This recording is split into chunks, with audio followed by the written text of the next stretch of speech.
Hey, what is going on, guys? Slick Joe here. Hope you guys are having a fantastic day and welcome back to another video. Today I have episode 14 of Zombies Weekly for you guys. We have a pretty interesting show. We have a little bit of new information on the characters in DLC 2 for Infinite Warfare, Shaolin Shuffle, as well as some mysterious DLC 5 info that has just popped up as well.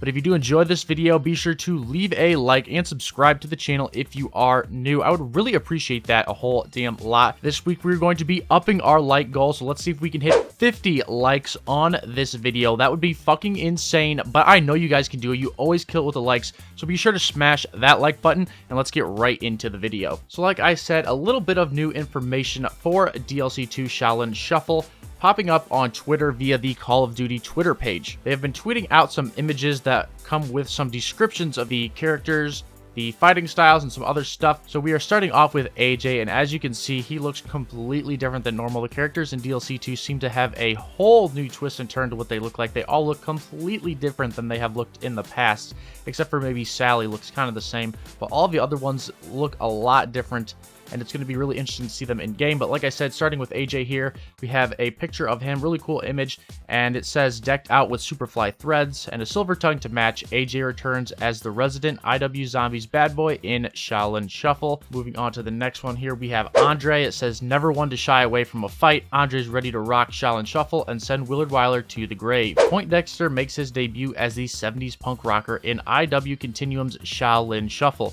Anyone in the mood for some anarchy? On to Sally now. We have with an outfit to die for, Sally saved one last dance on the disco floor for Willard Wyler. And then lastly, and probably the most interesting one here, we have hellbent on overtaking Manhattan, the Rat King and his vermin army have come to eat our actors alive in Shaolin Shuffle, only in hashtag IW Continuum. And we have this super interesting and close-up detailed picture of the, now we know Rat King is his confirmed name, and he looks super horrifying. He looks like he might be some sort of cannibal because he still looks like he's a human. He doesn't have glowing eyes like zombies, but he has blood all over him. His teeth are looking gnarly as hell. He's got some rats behind him, and like they said, he has come to eat our actors alive, so he's looking like some sort of cannibal-ass human eating, I don't even know. He looks fucking creepy as hell. So this is going to be really interesting to see what part he plays in this map, and if he's going to be the main boss. Some people are saying maybe he is the main Easter egg boss, and that would be a really interesting move on IW's part, showing us the main Easter egg boss for 2 maps in a row now, because we saw the Super Slasher, who was the main Easter egg boss for RAVE in the Redwoods, and now if this is the main Easter egg boss for Shaolin Shuffle, that would be 2 maps in a row they'd be showing that to us, and that is kind of an interesting strategy they're taking. I'm not sure how I feel about seeing the boss 2 weeks before the map is even released, let alone this is the second time it's happened. So I don't know how I feel about that strategy if this does happen to be the main Easter egg boss, and I feel like it might be. He looks very important to the story, and he looks like he's going to play a huge part in the DLC 2 map, so it's going to be kind of weird to see if this happens up being the main Easter egg boss, if they're going to keep this trend up, because I don't really like that they're showing us the main Easter egg boss this early. It's kind of cool to be able to go through the map and kind of be guessing the whole time what the boss is going to be. Or maybe he's just some sort of story character in the game, or the boss zombie that you get for like a special round or whatever. We're going to have to wait and see on that, but nonetheless, a very cool image. Now, the next picture we have is of the 4 fighting styles that we have. There's 4 Kung Fu styles, and this is kind of a more detailed and cooler look at them with this image that Call of Duty tweeted out. It reads, unleash your inner beast with your 4 distinct new fighting styles in Shaolin Shuffle. Jive talking zombies don't stand a chance. And as you can see, we have the tiger, the snake, the dragon, and the crane symbol, symbolizing all of those different fighting styles. Now, another thing we have here, there's an article where they interviewed Pam Grier. It's pretty short. I'm not going to read it out because it's not that interesting, but if you guys do want to read it, I'll link it down in the description. But the title reads, Kung Fu meets kill shots in the Call of Duty Infinite Warfare Shaolin Shuffle trailer. Now, there is an article on the Activision Games blog that I do want to read because it has some interesting take on our characters, kind of like those tweets that we got talking about our characters, little description, but we have a little bit of a further description on this blog post. Willard Wyler's decade-hopping, genre-spanning zombie experience continues with Shaolin Shuffle. After narrowly escaping the 1980s in Zombies in Spaceland and the 1990s with RAVE in the Redwoods, our 4 intrepid actor heroes get time-warped into New York City in the 1970s, only to discover that the inhabitants are walking corpses backed by a disco-tastic soundtrack complete with special kung fu combat moves, which are unique to Shaolin Shuffle. But you'll have an epic ally on your side in the form of the legendary actress Pam Grier. Having been imprisoned in Shaolin Shuffle for some time now, the baddest Mama Jamma on the block has patiently honored her martial arts skills and is on a mission to break free of Willard Wyler's eternal grasp. If there is to be any hope for survival or escape, she'll need to teach what she's mastered to her new cast of students joining the fight. To do battle with the undead, the returning 4 cast members will assume 1970s archetypes. AJ, aka the Sleazebag, fresh from the rave and thrust onto the streets of NYC, AJ is back with a bang and ready to bet the hell out of these movies. Decked out with the flyest outfit on the street and a silver tongue to match, our resident bad boy just took bad to a whole new level. With a little luck, this is his chance to show Willard he's a lot more than just a guy with style and good looks.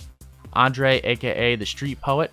He's never been one to shy away from a fight, and Andre ain't about to let that change in the 70s. Making a return to a more familiar locale, 70s NYC is in for the cleanup of a lifetime. The mic and guitar might be gone, but don't let that fool you. He's more than ready to rock Willard to the grave, you dig? Poindexter, aka the punk rocker. From pocket protectors to candy bracelets, Poindexter has been on one hell of a ride. Making his debut as a raging 70s punk rocker in Shaolin Shuffle, he is ready to give his favorite director a big taste of mayhem, one fist at a time. With all new rage and wild enthusiasm for chaos, he's more than ready for his close-up. Anybody in the mood for a little anarchy? Sally, aka the disco chick. Donning an outfit to die for, that sister with sass, Sally, is back from the 90s and ready to hit the disco dance floor 70s style. She may have ditched her original gangsta vibe, but she ain't about to let up on her zombie stomping ways. She saved the last dance for Willard, and she just got a little something to whisper into his ear. Wanna dance to death? And then we have a pretty cool image of the whole cast of Shaolin Shuffle, as well as Pam Grier at the top there, and I think that must be the creepy rat man in the background with his creepy rat zombies. And as you just heard, each of the character descriptions were just a expanded version of the ones we got in the tweets earlier. And we also got a little bit of a inside look into what Pam Grier is going to be doing in the map. So obviously we know now that she is the head of the dojo. We kind of got that vibe from the trailer, and it says that she's going to be teaching what she's mastered to the new cast of students, being the players that we are, the heroes we are. And that kind of confirms she's going to be teaching us those fighting styles as well. I'm guessing that is going to play a huge part to the main Easter egg. It sounds like it's very story driven, so I'm guessing that is going to be worked into the main Easter egg very well. If you want to read the whole article again, I'll link that in the description as well, so you guys can head over there and check that out for yourselves. So far, that is really all that we have gotten for DLC 2. This week we got the trailer, obviously, that was earlier in the week, and then so far from there we've been getting all these images, tweets, articles, etc., all that good stuff. If you do want to check out the trailer and you missed it, or you want to see the breakdown, I have both the regular trailer and the breakdown on my channel. Will be linked in the description. You guys can check those out as well. I highly advise you go do so. It was a pretty cool trailer. But that is going to do it for the Infinite Warfare side of things for this episode. Let's move on over to the Treyarch and the whole DLC 5 conspiracy. Now, usually I don't like to talk about DLC 5. I haven't yet, really. But I figured I might as well go ahead. Everybody's doing it. I don't like to build up false hype and get my hopes up for nothing if then there ends up being no DLC 5 and it's just a whole big bust. That would suck, and I'd be really disappointed, and I don't really want to disappoint you guys either. But this one just kind of piqued my interest a little bit because we have this new development where a Mexican game retailer online has listed that there will be a new Call of Duty Black Ops 3 expansion being released on July 30th. Now, you can pre-order it on here. It says that the whole full price has not been announced yet, and you'll be updated once they give you the full price. Now, if you look at this, obviously, the cover art is super fucking sketchy. The 3 is not even centered. It's the Black Ops 1 zombie guy. It's super sketch as hell. It doesn't look legit at all, but at the same time, this is like a legit game retailer. They literally sell games, so you can buy them. You can see they have the actual Infinite Warfare game on here with the right cover art. They have the Call of Duty Black Ops trilogy on here, correct cover art. So it is super suspicious that they put this on here, and it's not like there's some random website that just leaked some information like a news article. This is a legit store where you can buy shit. So them listing this Call of Duty Black Ops 3 expansion being released on July 30th, which is a Sunday for one, which is even more sketch. But maybe they don't have the actual date, the actual price, or the actual cover art, and they're just using this as a placeholder and for whatever reason decided to release this.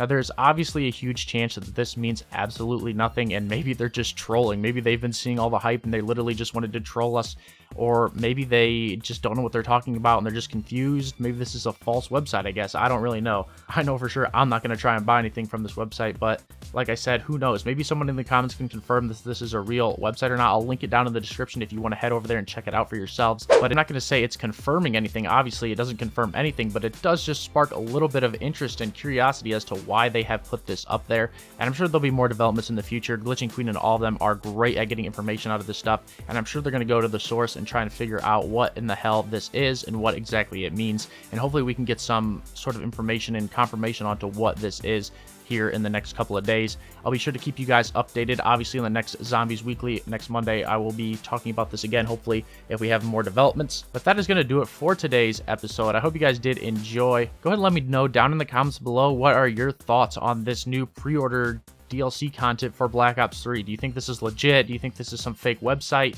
What are your thoughts on this? I'd be really interested to know what your guys' view on it. And do you guys even think DLC 5 is real? Do you think it's a thing, or is this just some myth we're all blown out of proportion and there's no way that DLC 5 is happening? Definitely let me know down in the comments below. But thank you guys so much for watching. Be sure to leave a like and subscribe if you did enjoy. I would really appreciate that. And I better be seeing you in the next video. Catch you later.